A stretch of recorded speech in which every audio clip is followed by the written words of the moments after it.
graça e a paz de nosso Senhor Jesus Cristo esteja no coração e na vida de cada um dos nossos ouvintes sintonizados com a TV Caminho do Reino. Aqui quem vos saúda é o apóstolo J. Moura. É um prazer retornar à sequência das mensagens que iniciamos baseados no texto de 2 Coríntios, capítulo 11, onde o apóstolo São Paulo apresenta uma preocupação que nós chamamos de receios ou temores apostólicos. Recapitulando o texto, vejam o que o apóstolo diz.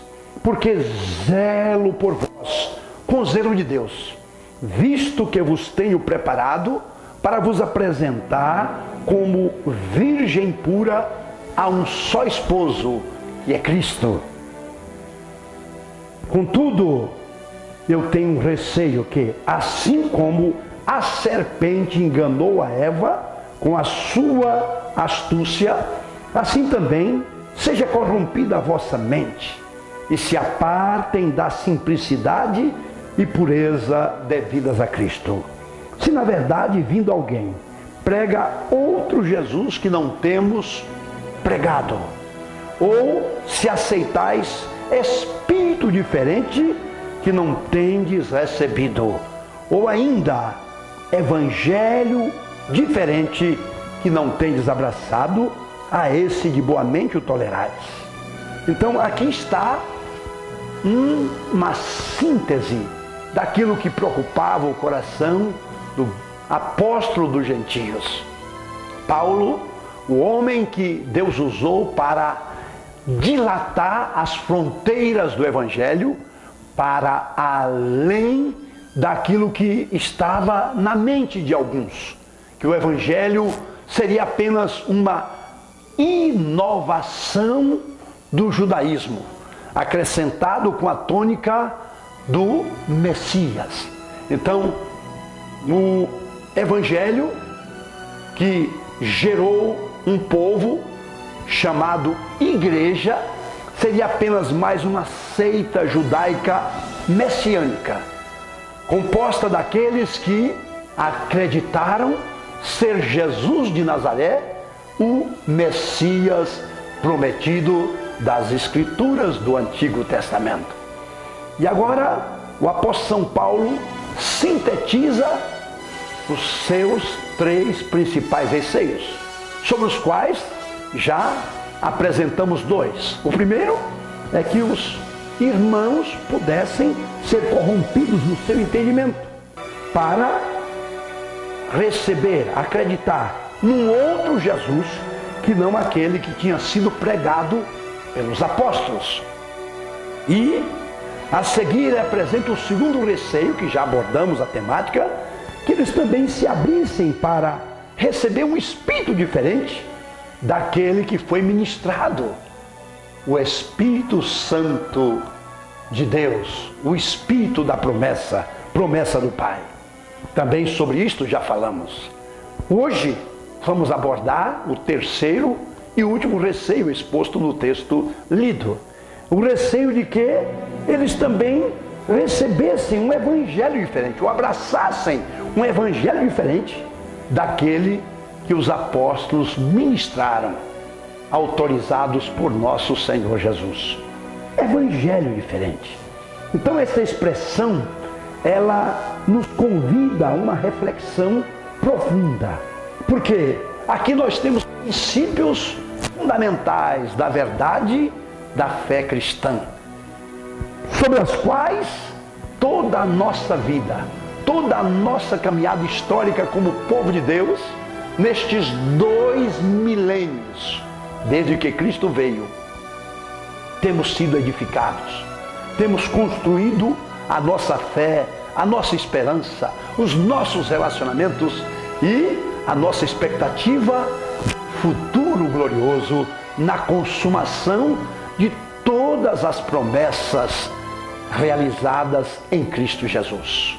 Então, meus amados, eu queria dizer, a questão de outro evangelho significa que nós não podemos adulterar a essência da pregação cristã por outras ideologias, por outras propostas, por outras mensagens, por outros pensamentos, por mais bonitos que sejam, eles não podem jamais substituir a essência do Evangelho de nosso Senhor Jesus Cristo. Não somente Paulo, mas todos os apóstolos, sucessores e continuadores da obra que Jesus começou a fazer na terra. Eles afirmam categoricamente que o Evangelho que foi recebido de Cristo deveria ser mantido na sua integridade e na sua integralidade. E este mesmo Evangelho deveria ser proclamado a todas as nações. Um Evangelho multifacetado. Um Evangelho que nós chamamos que, na sua totalidade, chamamos de Evangelho pleno, ou Evangelho integral, ou ainda na linguagem do próprio Novo Testamento, Evangelho do Reino de Deus. Através da história, tem se pregado tantos evangelhos por aí. Existe o Evangelho sacramental, que transfere de Cristo para os objetos, para coisas, para símbolos, o poder que pertence a Jesus. Nós não podemos abraçar um Evangelho puramente sacramental. Todo o poder, toda a virtude, toda a autoridade, toda a graça emana não de coisas nem de objetos, por mais que os usemos como ponto de contato para despertar a fé. Nós não podemos transferir o poder do simbolizado para o símbolo. Jesus é a fonte de todo o poder. Jesus é o centro, é o cerne, é a razão do próprio Evangelho. O Evangelho é o canal, é a mensagem que, de forma correta e apropriada, dada por revelação do Espírito Santo, apresenta a essência de Cristo e o significado da sua vinda e da sua vida para a nossa eterna salvação. Então nós precisamos entender que para que a nossa fé cristã seja realmente saudável, devemos estar convictos de jamais nos afastarmos da essência da pregação apostólica contida na Bíblia e em especial no Novo Testamento. A versão do Novo Testamento amplifica o entendimento das Escrituras do Antigo Testamento.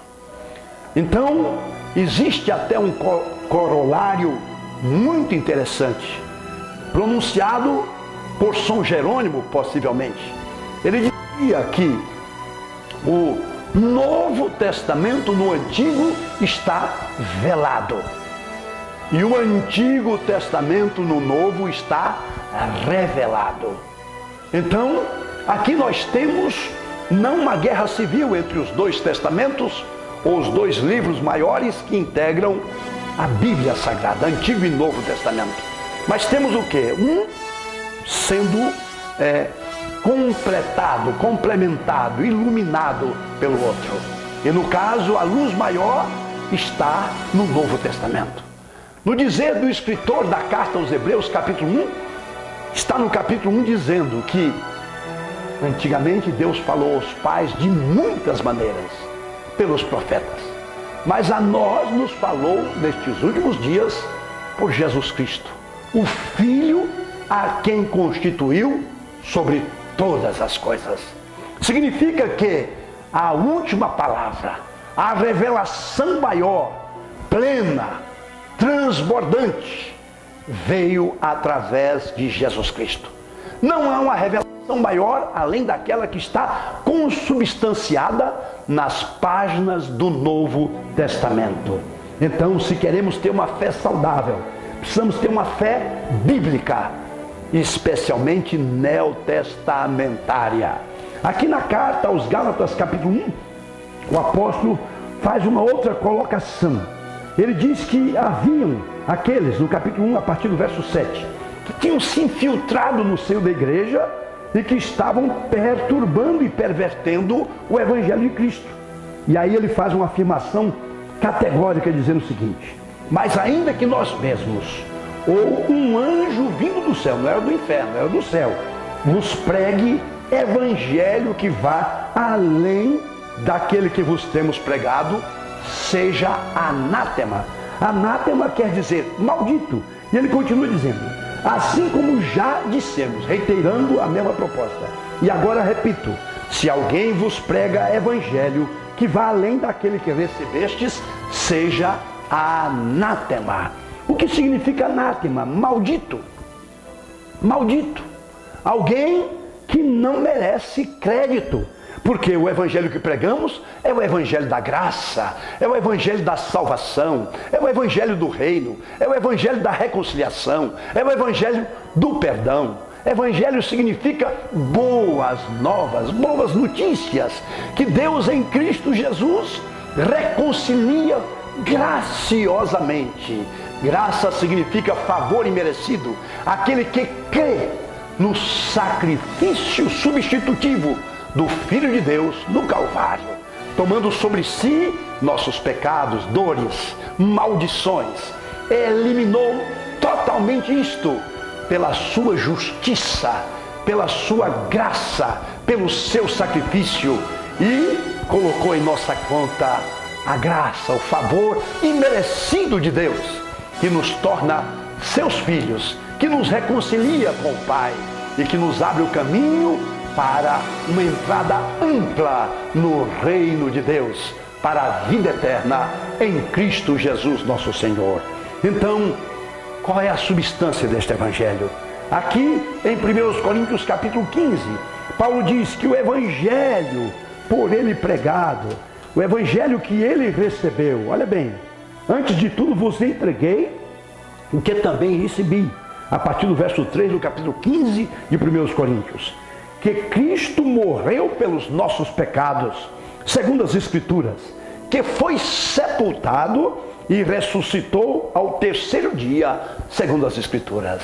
O evangelho consubstancial do Novo Testamento, ele é centrado em Cristo Jesus, na sua vinda, ou seja, a sua encarnação, mas também na sua obra, no seu sacrifício vicário. Morreu, foi sepultado e ressuscitou para a glória de Deus Pai. Uma vez ressurreto, ascendeu aos céus, está sentado à direita do Pai, de onde ele vir para julgar os vivos e os mortos. Portanto, meus irmãos e amigos ouvintes desta palavra, recebam agora esta advertência e consolidem a sua fé no Senhor. Procurem estudar a palavra de Deus, leiam esta palavra, não se fundamentem em doutrinas, ensinos, filosofias humanas, raciocínios vazios que não levam a lugar nenhum. Precisamos ter a nossa fé fundada numa rocha firme. E para finalizar esta palavra, lembramos a todos que Jesus, ao concluir o grande sermão da montanha, lá no capítulo 7 de São Mateus, ele ilustra com a parábola das duas edificações. Alguém que construiu uma casa, mas o seu fundamento era areia, e outro que construiu a sua casa, cujo fundamento era uma rocha inabalável.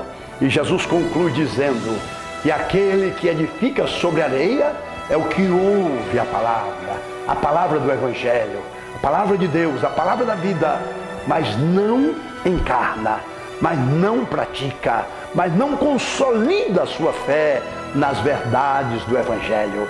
Esta pessoa edificou sobre areia, mas o outro que ouve a palavra, assimila, o outro que encarna, o outro que crê e confirma o seu viver numa dinâmica e num estilo de vida à luz do Evangelho, pautada pelo Evangelho. Esta pessoa edificou a sua vida, a sua casa, sobre uma rocha inabalável. A Bíblia diz que as duas construções passaram por provas duras, tribulações, mas A tempestade, depois que passou, apenas a casa edificada sobre a rocha prevaleceu. A outra desapareceu. Oxalá que a sua vida seja edificada sobre a rocha inabalável da palavra de Deus, do Evangelho do reino de nosso Senhor Jesus. E assim, haja o que houver, aconteça o que acontecer, venha o que vier, depois que tudo passar, você permanecerá inabalável até que Cristo venha. Quero orar por você. Pai Santo, em nome do Cristo vivo, aplica agora a tua palavra no coração de cada um daqueles que estão sintonizando a TV Caminho do Reino. Ó Senhor, que esta palavra venha confirmar, consolidar a fé dos fiéis e venha trazer para o caminho da fé inabalável aqueles que estão na dúvida, aqueles que estão divididos por ideologias, filosofias, pensamentos e doutrinas que não estão consubstanciadas no Evangelho apostólico dado por Jesus aos seus apóstolos para proclamar até os confins da terra. Como tu mesmo disseste, Senhor, este Evangelho do Reino deverá ser pregado em todo o mundo, em testemunha a todas as nações, e então virá o fim. Oxalá que neste fim todos os nossos amigos e irmãos aqui sintonizados com esta palavra estejam firmes e inabaláveis na fé até que o Senhor venha. Assim os abençoamos em nome de Jesus. E até a próxima ministração em nome do Senhor. Que Deus os abençoe. Shalom.